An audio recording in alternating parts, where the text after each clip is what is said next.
Untuk sementara sekian dulu dari gua. Gua stop share. Sekarang gua akan kasih kesempatan untuk bertanya. Mungkin setengah jam ya. Mungkin setengah jam untuk tanya. Silakan teman-teman yang mau nanya siapa dulu. Ingat Bang. Oh ya, tadi yang pertama siapa tuh si? Iya, ya. Oke, Pradana Ya, Wiraputra Handalingga. Saya betul. akan jawab pertanyaan Anda. Mangga. Tapi saya lupa. Apa tadi pertanyaan lu? Oh iya.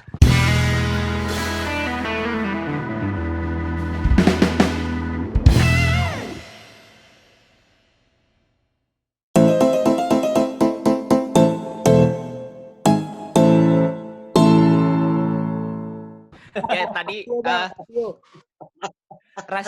tadi rasio karya sama Oh aktivitas iya. di luarnya. Kan kalau Mas Panji mungkin tiap tahun gitu. Tiap tahun ada show, apakah dimulai dari itu atau aktivitasnya di luar? Karena banyak kasusnya malah terjebak di aktiviti di luarnya gitu. Jadi funnelnya nggak jalan. Ya, Sayang gini. aja. Gini. Lu kan nanya ini karena lu berharap banyak orang bertemu dengan produk lu kan gitu kan? Ya, gitu kan? Ya. Nah, ini menarik. Ini dengerin semuanya baik-baik. Semoga lu menangkap permasalahannya si Pra ya, Pak Dana Wira Putra Handaliga. Lu dipanggilnya apa sih anjing? Dana. Dana. Dadan gak boleh lah, Ya mangga. udah Dadan ya. Dadan kan ini gini. Gua kan kerja nih. Gua kan kerja untuk cangkulan gua dan juga untuk to put myself out there.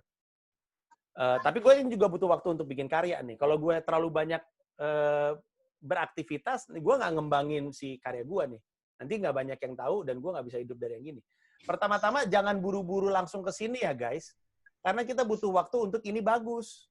Buat apa kita dapat perhatian masyarakat ketika masyarakat udah nyampe ke produk kita, ternyata produk kita masih jelek. Sayang. Pastiin kita keluar ketika kita ada di timing yang tepat, ada di waktu yang tepat. Jangan buru-buru pengen dapat perhatian masyarakat, jangan pengen buru-buru memasarkan produk kita, jangan pengen buru-buru menjual produk kita, berharap kita dapat duit dari produk kita, kalau produk kita sebenarnya belum matang. Jadi, untuk saat ini, Dadan, cari buku. Masih ada di bukunya nih. Ini selalu gue rekomendasi berulang-ulang. Judulnya Creative Junkies. Creative Junkies. Yang nulis Yoris Sebastian. Masih ada bukunya. Kalau enggak lu ini aja, lu tanya sama Yoris Sebastian, orangnya ada di Twitter kok.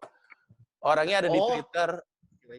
Iya, orangnya ada di Twitter, terus lu tanya, Mas Yoris Sebastian, saya tahu bukunya Mas Yoris dari Mas Panji, masih ada nggak bukunya?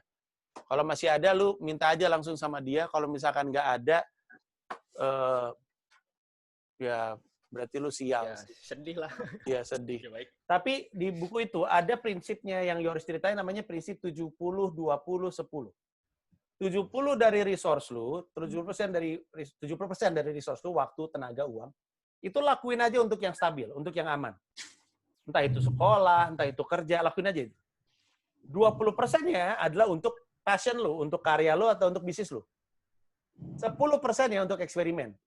Karena percaya sama gue, kadang-kadang lu ngelakuin sesuatu secara random, tiba-tiba jadi punya ide untuk yang 20%. 70% resource lu untuk yang aman. 20% untuk yang passion lu. Nanti, lama-lama yang ini akan ngegede nih, seiring dengan dia lama-lama makin baik. Habis itu resource lu untuk yang aman, lu kecilin nih. Habis itu ketika udah mulai tipis-tipis, lu switch. Tapi mohon disadari untuk semua orang.